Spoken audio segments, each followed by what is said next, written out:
안녕하십니까. 닥터 파이낸스 김영환 교수입니다. 지금 블랙 리터먼 모델에 대해서 이제 두 번째 비디오를 나가겠습니다. 지난번에 말씀드린 것처럼 현재 이 mean variance portfolio optimization 이걸 배우긴 했었지만은 거기에 쓰이는 기대 수익률 이거 자체가 과거에 국한돼 있다는, 그죠? 히스토리컬 데이터에 국한돼 있다는 문제가 있어요. 그걸 어떻게 극복할 건가? 왜냐하면은 미래는 과거의 반복이 아니기 때문에, 그죠? 그러면 최적 포트폴리오 가중치에 대한 질문으로 들어가는 거죠. 네. 애당초 모든 주식, 자산을 각 시가총액 비중에 따라서 골고루 투자하는 거 아니었는가? 하는데, 이 샤프 린트너 CAPM에서 말한 것, 그죠? 시장 가격의 메커니즘이 자동적으로 그렇게 하리라는 주장이 있습니다. 하지만 정말 그렇게 될까? 그리고 기대 수익률 자체가 과거 데이터밖에 없다는데 이거 어떡하는가? 하는 거고요. 그리고 수익률 조정을 약간만 해도 갑자기 가중치가 널뛰기 한다는 거죠. 미친 듯이. 만약 소형주에, 예를 들어서 만약에 소형주에 갑자기 90% 비중을 얹으라고 한다 그러면 어떤 상황이 벌어질까 하는 것도 좀 재밌습니다. 여러분들이 아까 보셨지 않습니까? 전에 비디오에서 약간만 이렇게 포트폴리오에 이 어떤 주식 하나의 기대 수익률을 살짝만 변경시켜도 엄청나게 포트폴리오 가중치가 변하는 거 봤는데, 이게 만약에 대형주가 아니라 소형주라고 그렇다고 치면은, 그리고 여러분이 블랙락 같은 엄청나게 커다란 글로벌 자산 운용 펀드라 그랬으면, 혹은 국민연금이라 그랬으면 몇백조 몇천조를 갖고 있잖아요. 근데 여러분 포트폴리오에 60%를 소형주 싸이 아버지의 DI-코르프 주식에다가 67% 갖다 박어라. 강남 스타일 베이비. 예. 그러면은 여러분들 어떤 웃긴 상황이 될까? 그죠? 그리고 뿐만 아니라 여러분 펀드뿐만 아니라 많은 대형 펀드도 다 같이 DI-코르프에다 갖다가 박아라. 67%. 이러면은 갑자기 소형주가 대형주로 인생 역전 뻥튀기 하는 상황이 벌어질 수도 있잖아요. 그죠? 말도 안 되는 시츄에이션이 벌어질 수 있습니다. 그래서 우리가 이제 시장 균형 이런 거를 좀 가정해야 될 필요가 있지 않는가 하는 겁니다. 기대 수익률이 허용하는 한도 내에서 가격이 오르내리는 것 아닌가. 그리고 이제 일단 지금 현재의 그 시장 포트폴리오, 그죠? 코스피 200 내지는 S&P 500 그거 인덱스 펀드 같은 거 들어가 있는 거, 그 인덱스 펀드 같은 거 걔네들 보면은 그것이 바로 시장 균형 하에서 이루어진 수요와 공급이 만나는 곳에서 이루어진 그런 적절한 포트폴리오의 웨이트가 아닐까. 그러면은 시총 기준으로 뭔가 우리가 인포메이션을 끌어낼 수 있지 않을까 하는 겁니다. 자, 포트폴리오 자산 배분의 입력값들 이걸 한번 천천히 다시 살펴보면요. 기대 수익률은 역사적인 데이터로의 평균치, 그죠? 이걸 가져갔었어요. 이걸 가지고서 기대값을 추정했었습니다. 여기서 보시면은 return이라고 하는 거는 기대 수익률이라고 하는 거는 파라미터 뮤, 어떤 이제 우리가 눈에 보이지 않는 기대 수익률이 있겠죠. 플러스 입실론이라는 에러가 항상 있게 돼 있다. 그리고 엡실론은 어떻게 가정했어요? 평균하면 0이 되고 없어지는 화이트 노이즈라고 생각하자. 그리고 그 엡실론의 그 노이즈의 분산은 시그마 스퀘어드라고 하자. 그래가지고 노멀 디스트리뷰션 한다고 치자. 이런 식으로 봤다고 치면은 과거 수익률의 평균치를 우리가 쓰면 되지 않겠는가 하는 가정을 가져간 거예요. 근데 문제는 뭐예요? 미래가 과거의 반복은 아니다. 그 다음에는 뭡니까? 기대 수익률을 CAPM을 써서 추정했을 때는 뭡니까? 이 기대 수익률이라고 하는 거는 CAPM 모델이 맞다고 치고, 그러면은 우리가 과거의 데이터 가지고 베타를 추정해냈고, 그 다음에는 리스크 프리 레이트와 그 다음에는 시장 포트폴리오에 리턴이 있으면은 마켓 프리미엄 이거잖아요. 마켓 프리미엄 8%로 했던 몇 프로로 했던 그거 집어넣고, 리스크 프리 레이트 국고채 수익률 집어넣고, 더해가지고 곱하고 이렇게 하면은 기대 수익률이 나오지 않았는가. 그래서 베타의 추정치와 RM, RF만 있으면 계산이 가능하다 하는 거였어요. 근데 또 뭐가 문제냐면 베타 또한 과거의 역사적 추정치일 뿐이다 하는 거예요. 그죠? 그래서 이거 expected return 구하는 거에서 한계가 있더라. 특히 복습입니다. 복습인데 베타는 뭐에 영향을 많이 받습니까? 그 회사의 영업 레버리지나 재무 레버리지 이런 거에 많이 영향을 받는다. 하마다 이퀘이션이 있었죠. 기업 재무 시간에 배웠던 겁니다. 근데 그게 달라지면은 얘네도 정신없이 달라집니다. 그 다음에 회귀 분석 추정은, 그죠? 회귀 분석 추정은 항상 오차를 수반합니다. 베타가, 그죠? 베타가 여러분들이 리그레션으로 딱 숫자로 주어졌다, 숫자로 에스티메이트 했다, 추정했다 해서 고등학교 졸업하고 대학교 들어와서 베타 드디어 추정했어, 최초로 내가 해봤어, 이러면은 이게 절대 진리인 줄 안 되니까. 근데 절대 진리가 아니에요. 베타가 계속 변합니다. 매일매일 변해. 지금 이 순간도 추정치가 계속 변하고 있어요. 네, 그걸 믿으라고요? 믿을 수 없다 하는 겁니다. 오차를 수반합니다. 추정 오차. 그래서 베타 갖고 T-테스트하고 난리 쳤던 거예요. 여러분들 통계 회귀 분석 시간에 도대체 뭔 짓 하는지 몰랐다. 베타 갖고서 귀무가설을 기각하느냐 마느냐. 귀무가설은 베타가 0이다 하는 거였는데 그걸 기각한다. 기각했어. 뭐 significance 레벨이 어쨌어 저쨌어 해가지고 드디어 기각했어. 근데 그게 무슨 뜻인지. 고작 나오는 뜻은 뭐예요? 베타가 0이라는 거를 기각한다. 0이 아니라 다른 positive something 혹은 negative something이다 라는 것 뿐이었지, 그 베타 추정치가 곧 진리의 베타다, true의 베타다는 아닙니다. 안 보여요. 안 보인다고. 진실한 베타, 진실한 그런 것들은 눈에 안 보입니다. 파라메타라 그래요, 우리는. 진실한 무언가. 파라메타, 눈에 안 보여. 그게 한계란 겁니다. 그죠? 그 파라메타, 진실한 기대 수익률 눈에 안 보여요. 진실한 기대 수익률이 눈에 보이면은, 파이낸스 가이드를 다 굶어 죽어요. 할 일이 없어요. 진실한 기대 수익률 눈에 안 보이기 때문에 파이낸스 가이들이 시장에서 그렇게 돈을 많이 벌어먹고 살고 있는 겁니다. 자, 좌우지간의 역사적인 걸 갖고서 진실한 기대 수익률 추정해도 문제고, 베타를 가지고서 추정해도 문제다. 기대 수익률, 진실한 기대 수익률을 눈에 안 보인다. 그게 문제입니다. 눈에 안 보여요. 안 보여. 그게 문제입니다. 자, 그 다음엔 또 뭐야? 여기서 이제 교과서에서는 얘기는 안 했지만은 variance covariance matrix 추정하기. 이런 거, 그죠? 이건 확실하세요? 이것도 문제죠. 네, 시간에 따라서 우리가 시기에 따라서 주어지는 환경에 따라서 정신없이 포트폴리오 리스크도 이제 진실한 리스크 엄청나게 변합니다. 근데 이거 우리가 갖다 놓은 거 X축의 거 뭐라고요? 과거치에 의해서 갖다 찍어 놓은 것 뿐이에요. 와우! 과거치. 우리가 원하는 건 진실한. 눈에 안 보인다니까. 어떻게 하려고? 그게 문제입니다. 그래서 이제 두 번째 거는 넘사벽이다. 일단은 이거는 그냥 일단 요거부터 해결해 보자. 이거는 제곱하기 전에 그죠? first moment 얘기고 second moment 얘기거든요. 수리 통계로 치면은 이건 넘사벽. 이건 일단 그냥 넘어가고 치자. 이거부터 일단 해결해 보자 하는 어프로치가 되겠습니다.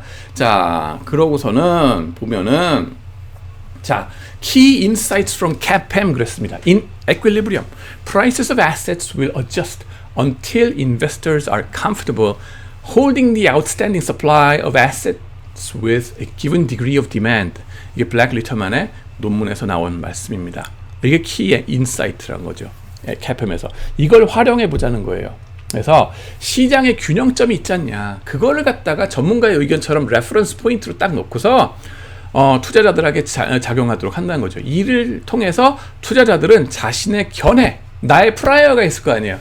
이 시장이 혹은 현대차가 앞으로 어떻게 될 거야, 혹은 기아차가 어떻게 될 거야, 상대적으로 걔네가 누가 더 이제 선방하고 누가 꼬라박을 거야 하는 그런 프라이어가 있잖아요. 우리가 선입견 내지는 우리의 사전적인 지식, 그죠? 사전적인 견해, 이걸 출발점으로 놓고 그다음에 전문가적인 견해는 어디서 갖고 오느냐? 시장이 전문가다 라는 걸 갖다가 집어넣고 나서 posterior, 사후적인 기대 수익률의 분포를 구해보자 하는 것이 바로 블랙 리터만 모델의 핵심이 되겠습니다. 그래서 이 다이어그램 보시면은 너님의 견해로 출발하는 초과 기대 수익률로부터 시작해서 뭘 더 가미한다? 시장의 균형점에서 유추해낸 초과 기대 수익률을 가미해보자 하는 겁니다.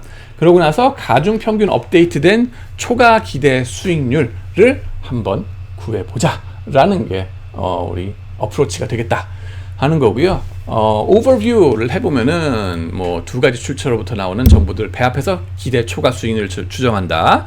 첫 번째 출처, 현재 시장의 이 기대 초과 수익률에 대해서 말하는 바가 무엇인가? 현재 시총 이걸 보고서 기대 초과 수익률을 추적해낼 수 있다 하는 거예요.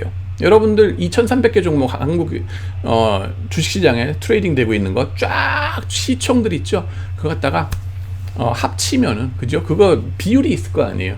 그것이 우리 지금 합리적인 모든 투자자들이 시장을 바라보면서 생각해낸 그죠? 추정해낸 기대 수익률에 기반해서 나온 것들이 그것이 아니겠는가? 일단 시장을 믿고 들어가는 겁니다. 그죠? 믿고 들어가는 거예요. 그래가지고 implied excess equilibrium return을 갖다가 역추적해낸다. 자, 그래서 이거를 내재 균형 초과 수익률의 기대치라고 해석할까요? 그죠?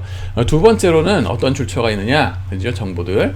특정 주식, 이건 너님의 뷰가 되겠다. prior. 그죠? 포트폴리오 매니저가 가진 견해가 뭔가. 이 두 개를 배합하자 하는 겁니다. 자산 각각의 시총 비중을 이제 로드맵을 보면요.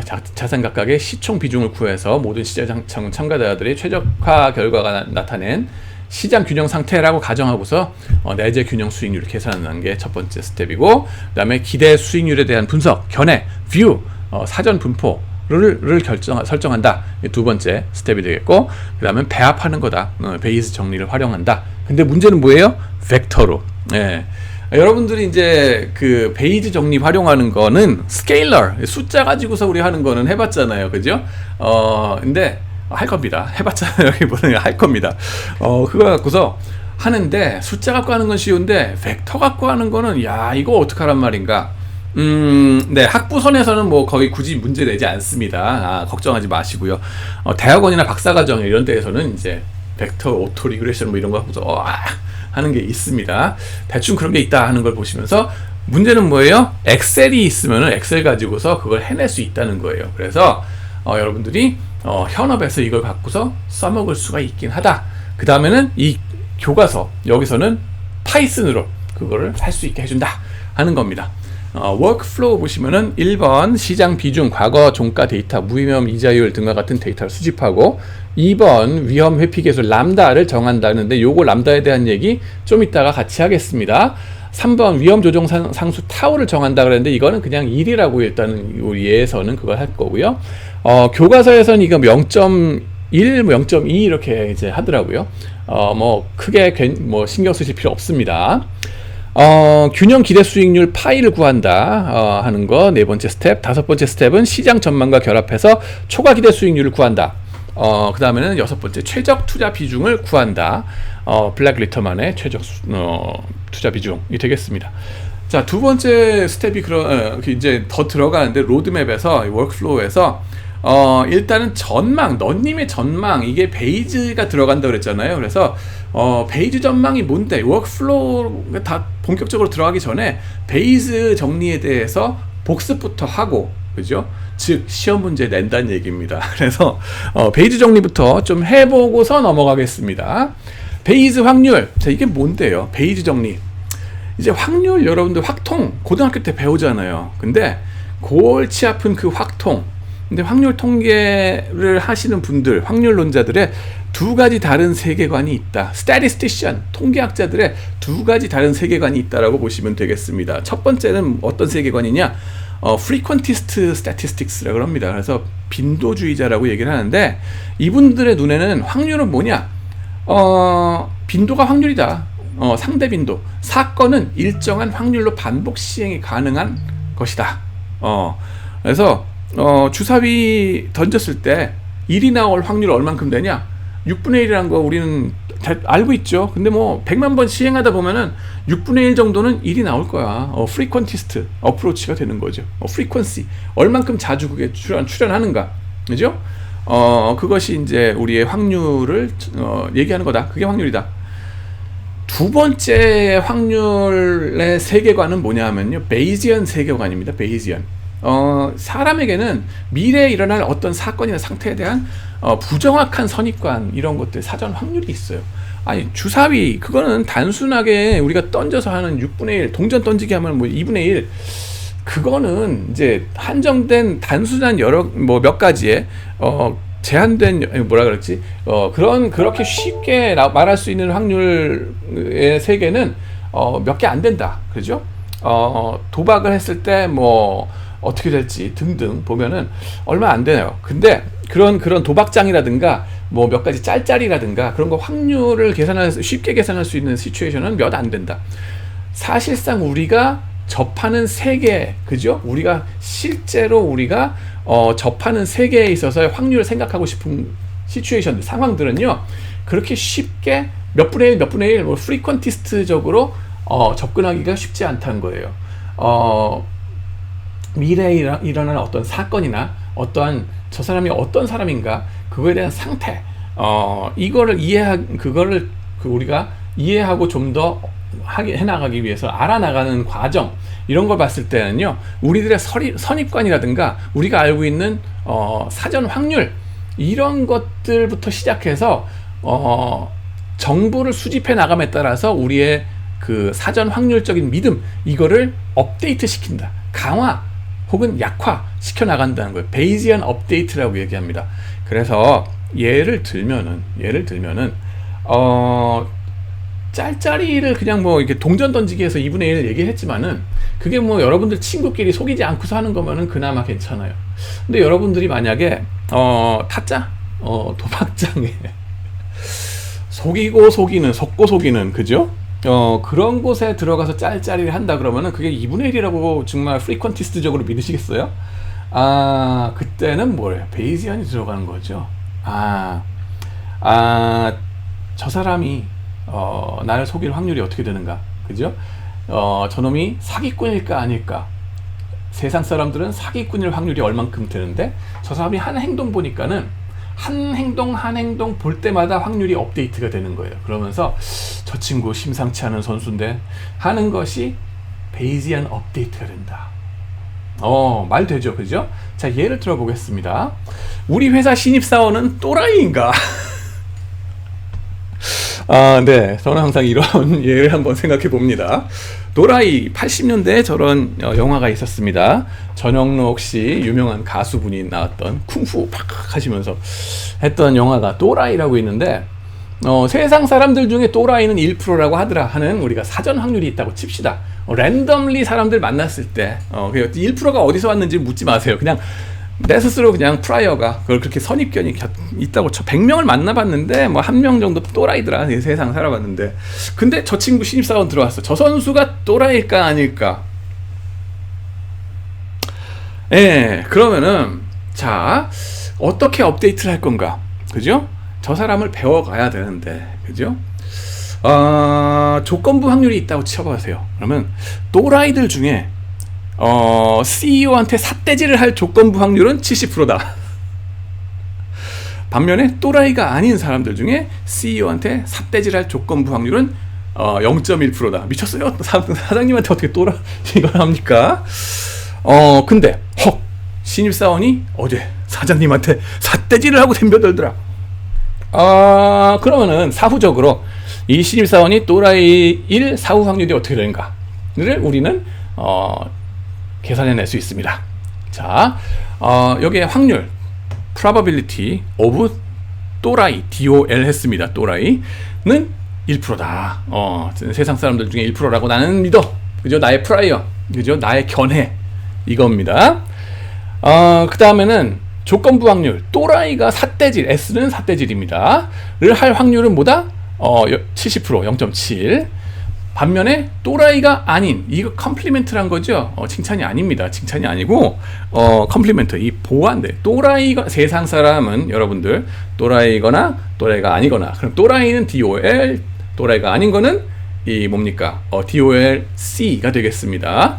그래가지고 이 DOLC에 속하는 사람들 중에서 삿대질을 할 CEO한테 그것도 확률은 0.1%다. 여기 있습니다. 조건부 확률. 자, 그러고 나서 문제는 뭐예요? 얘가 삿대질을 했다. 그 CEO한테. 그런 조건 하에서 조건부 확률로 얘가 또라이일 확률은 무엇일까를 구해보자는 겁니다. 그러면은 뭐예요? 일단은 또라이가 아니었을 때, 그죠? 또라이가 아닐 사전 확률부터 99% 이제 계산을 해보고, 요거에 기반해서 그 다음에 우리가 계산하고 싶은 건 뭐예요? 요건데, 요거는 즉 요놈이라고 볼 수 있습니다. 분모는 삿대질을 했다. 삿대질을 했어. 근데 그 중에서 또라이면서 삿대질을 할 확률이 어떻게 되는가? 그죠? 그게 바로 이 사후 확률이 되겠습니다. 삿대질을 했을 때 제가 또라이일 확률이 무엇일까? 요놈이 되겠습니다. 자, 그러고 나면은 분모는 뭐냐? 분모는 삿대질을 할 확률이라고 하는 건데, 삿대질은 또라이면서 삿대질을 할 수도 있고, 그게 요겁니다. 요 교집합. 두 번째 가능한 건 뭐냐면 또라이가 아닌데 갖다 삿대질을 할 확률이에요. CEO한테. 그럴 수가 있나? 뭐 그럴 수 있다. 예, 그럴 수 있다. 치는 겁니다. 자, 그러고 나서 보면은 분자는 뭐가 되는가? 또라이면서 삿대질을 하는 거. 그거는 뭐냐면은 또라이 곱하기 또라이일 때 삿대질을 할 이 조건부 확률. 예, 이거가 됩니다. 조건부 확률.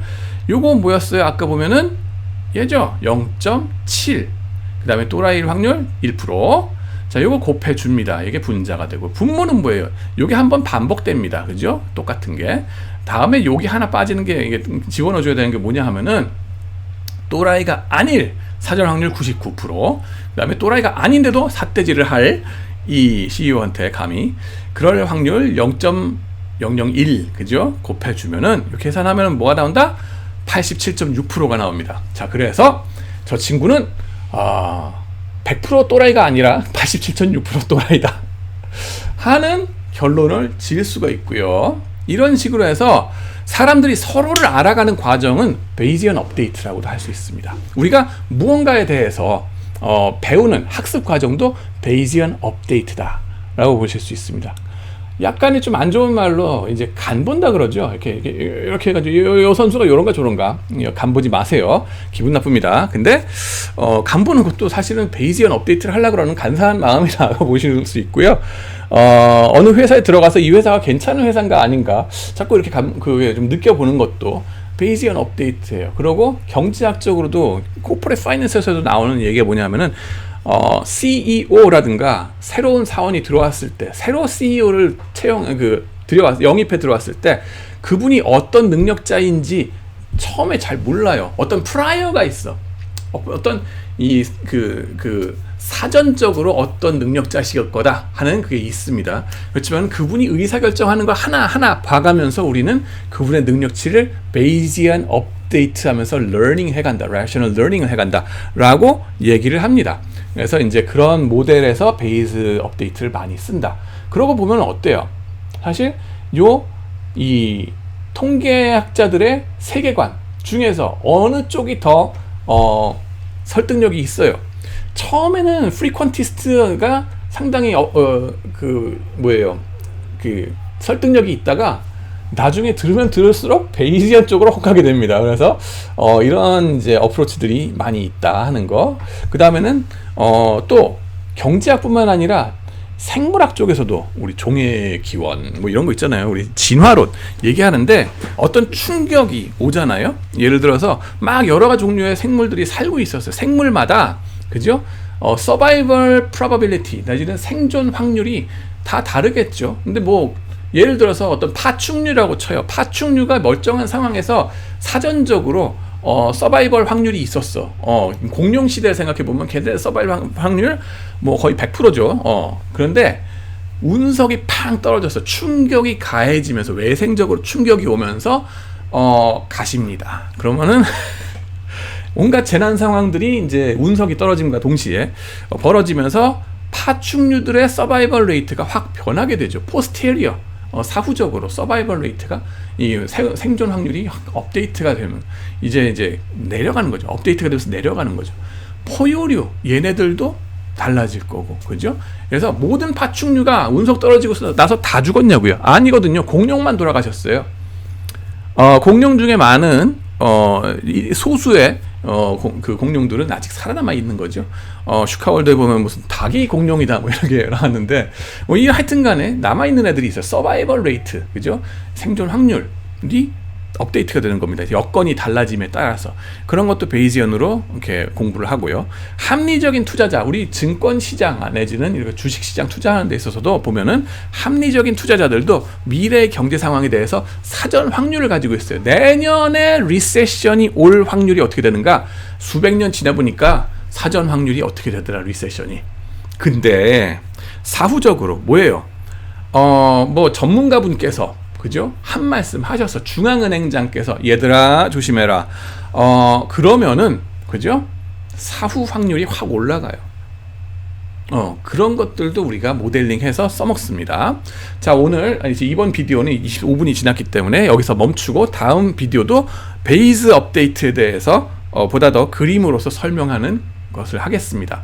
시청해 주셔서 감사합니다.